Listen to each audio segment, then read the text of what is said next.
Hi, this is Misha,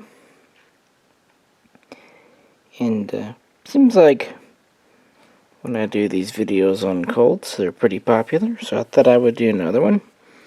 This has been on the main channel before, but thought I'd talk about my build here again, and then get into more of the history and some kind of early versions. This is my semi-auto Colt M16-LMG, or if you like, Colt Automatic Rifle, or if you like, LSW, Light Support Weapon. But again, this is a semi-auto. What I have here, I've got our original complete upper receiver,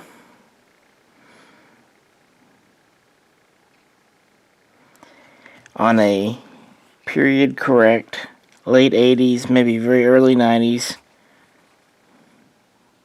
Colt lower receiver, semi-auto, as I said. You can tell because it has the screw front pin. It's that small one that was transitionally used.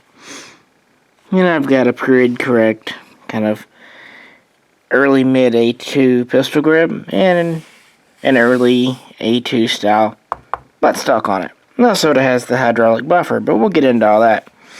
And because this is a LMG type thing, I put one of the 45 round AR-15 puff gun mags in it, which actually Jay and I have been testing out in all kinds of guns for quite some time, and they've proven to be very good mags, shockingly. And yes, they do make these for ARs, not just AKs. So I just threw it in because it looks very cool in this gun here.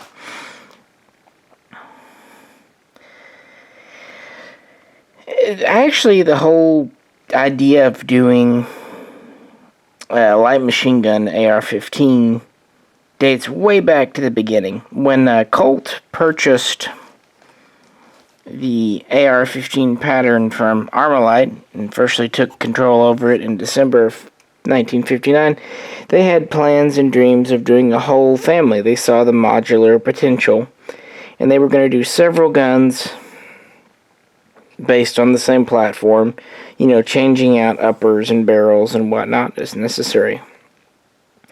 Obviously, they did a rifle, which became the M16 and M16A1. They worked on a sub-caliber carbine, which ultimately became some of the various 9mm. They thought about doing a carbine for the full-size rifle, which became the famous XM177 eventually.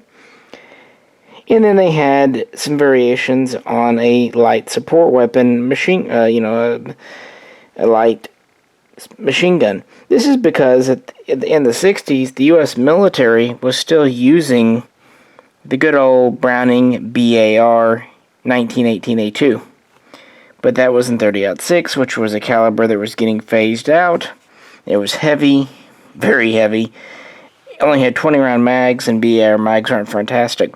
Originally, it was going to be replaced by the M15, which was going to be the LMG version of the M14. That did not end up being adopted. They ended up just doing an M14 with a bipod and put the little thing that goes up on the butt plate, the little shoulder rest. Well, this is ultimately why we ended up with the M14A1 or M14E2, which was a further modification that actually did see quite a bit of use in Vietnam, but it was also, of course, in 7.62 NATO. I digress. I apologize. I love history. Colt's first attempt was the Model 606. Their whole family, for example, really the M16A1 we know and love was the 603. Their first attempt at a carbine was the 605, so on and so forth. Well, the 606 and later the 606A1 were their first efforts at a light machine gun, also known as a heavy assault rifle.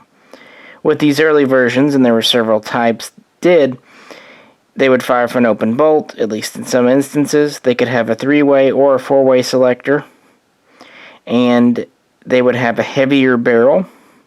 But they would still use the basic handguards. They would have a bipod, and that was pretty much it. So heavy barrel and bipod. And this would add about a pound to the overall critter. Well, the military only purchased about 200, decided nah, and what they ended up doing was just issuing the M16A1 to one guy per squad who was authorized to use it in full auto, and they would use the little clip-on light bipod we know of. And then, of course, later 30-round mags would come into circulation, so on and so forth. Then Colt would work on the Model 613, which fired from a closed bolt, and take it from there. Moving into the 70s, we get in what became the XM106. This was a further improved version that actually had a quick change barrel system. They went to an early version of a vertical foregrip, which actually was an M16 pistol grip, just kind of bolted on the front. They played around with compensators, different bipod setups, and they went back to firing from an open bolt. They also played around with some buffers and things of that nature.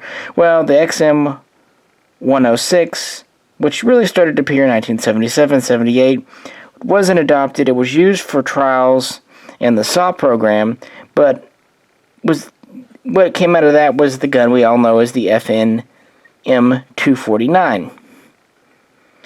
So it was kind of in those things and in part of that era and period. Just kind of going through to show you guys that they had the idea of a heavy-barreled support weapon very early on, and they really kept on with it throughout the 70s, revisiting it from time to time.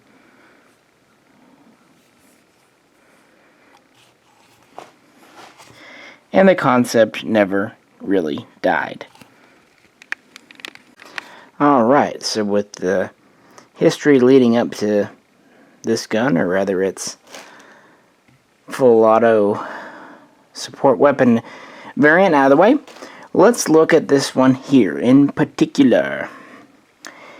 A gentleman who has a lot of inventing and creation credit to his name at Colt during the 80s, Henry Hank Tetreault, worked on the next generation of support weapons in the Colt family here, the AR-15 family. He's using an open bolt again.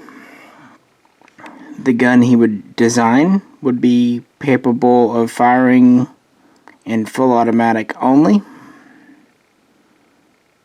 It was an evolution of the M16A1. His work began in the late 70s and early 80s. One interesting thing that came out of his work was this rear sight here. And we might think of this as an M16A2 rear sight. And it certainly became that, but actually this windage and elevation adjustable rear sight was first made for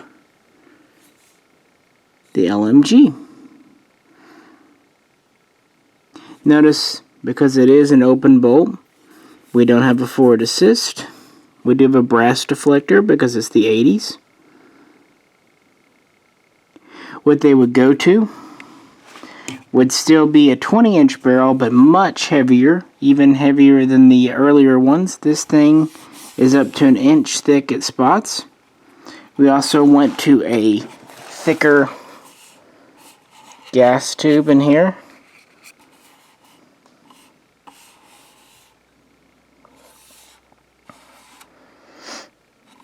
See how thick this is. Early versions would have a modified M60 bipod with the unique collar. Still using an A2 bird cage. Early versions would have a vertical foregrip here. And early versions would be issued with a 90-round snail drum. Now, later they would go to issuing these, shipping them with Beta Cs. The lowers would predominantly be standard M16, but again with a open bolt, full auto only trigger group, and of course a bolt to match. One neat development in the buttstock was a hydraulic buffer.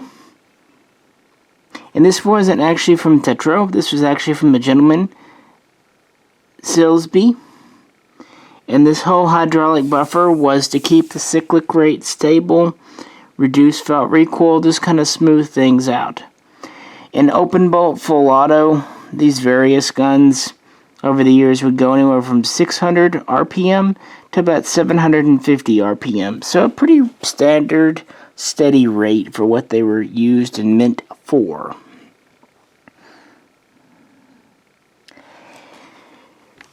Now the story kind of jumps a bit. 1982, Diemaco up in Canada contracted with Colt to produce a variant of the M16A1 from the Canadian military to replace its aging C1 and C1A1s. This would be called the C7.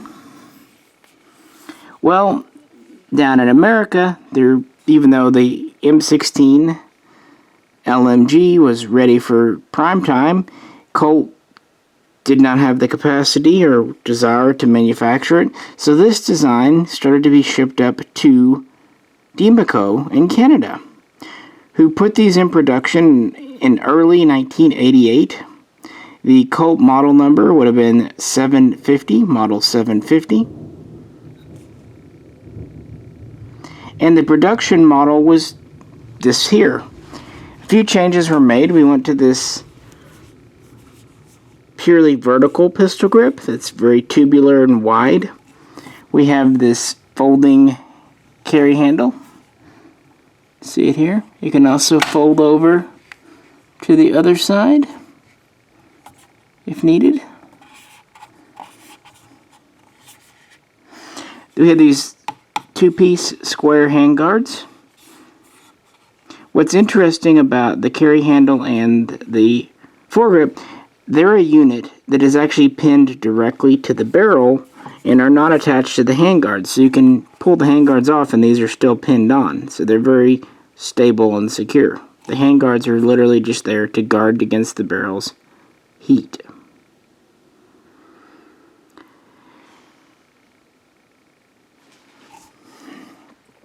Diemaco had hoped that the Canadian military would be interested in this as its support weapon, squad automatic weapon, SAW, SAW. So they marketed it under the name C7 LSW, light support weapon. This is because previously they had been using the C2 and C2A1, which were beefed up versions of the FAL, to go along with the C1, C1A1, which were light burrow versions. Unfortunately, the Canadian military didn't bite. So this was made commercially for militaries and sold in small numbers here and there, but it really never gained a ton of success. Unfortunately, we do have a fixed barrel. This is quick change. They never really ran with the whole quick change concept. It is considerably heavier than a standard M16. It weighs just over 12.5 pounds, and it measures just under 39.5 inches long. Interestingly, when this first went into design, the M16A1 was the standard, but by the time this was put into production, the M16A2 was going in the field. So many of the parts are standard A2 on this. Well, Diemaco would keep manufacturing these and offering them in their catalog in the 90s. Then, around 2001, Colt would introduce the Model 950 as an upgrade of this. Now, the 950 would, again, return to firing from a closed bolt, still automatic capable. It would introduce a forward assist, and it would introduce a Picatinny flat top upper. So it was analogous to the M16A4. It would still have the heavy barrel, but we would go to a new pattern of bipod that was quick detachable. By the way, when the 750 went into standard production, they went away from the modified M60 bipod to one of their own creation. This does have adjustable legs, by the way. Sorry, guys. Anyway, back to the 950. It would also have a bayonet lug here for some reason. And generally speaking, just to be a more modernized and updated version. Well, the big adopter, the big user of this one would be the military of Denmark, the Danish. They would adopt it as the LSW M04. I presume 04 for 2004. So the modernized version of this gun here would be adopted as that. And then in 2005, Diemaco would be bought out by Colt in the USA, and Diemaco was renamed Colt Canada. They would keep these in production and in their catalog until 2008, when they were finally just discontinued altogether. It's also worth noting that Colt would still use the Colt Automatic Rifle, or CAR, as part of its promotion material, as one of the various names. So this has been known as the the LMG, the LSW, the CAR. Yeah, it's also heavy assault rifle. There was the BAR M1 way back in the day. The BAR M2 was a variant that actually was even tested in being belt fed. So yeah, lots of names, lots of variations. But this is the most common, along with the modern Picatinny railed LSW. So yeah, that gets us to this gun here. It's just neat. As anyone who knows me knows, I like the RPK, and this is the M16 version of an RPK. Practical, it is not. It is heavy, but it does have a good bipod, at least relatively speaking. It's adjustable, clips into the handguard, got a very stable foregrip, got a very good carry handle. Kind of large, but yeah, none of that forward assist nonsense, which is nice. The hydraulic buffer, which this one does in fact have, really does change the recoil impulse in a positive way. But of course, the lower was full auto only, therefore machine gun and not legal. So these uppers have been sold in America, but of course without their lowers. So I found the closest I could to a period correct Colt lower. This is a pre-ban lower, pre-94 anyway, and dropped it on and tried to make the best I could out of it. Too bad it's not a Canadian lower with the maple leaf, but you know, hey, we takes what we can get, right? I just think this is a neat gun with a neat history, and it's one I really just enjoy shooting, and it's a unique critter. So yeah, if Colt or someone else is looking for retro ideas, I don't know, this could be something. But I just thought we would kind of revisit this and also get a bit into the history. In previous videos I didn't go too deep into the history of these, so I wanted to do it now. If anyone else has one of these, I'd love to hear your story. I haven't met many other folks that have these guns or these uppers.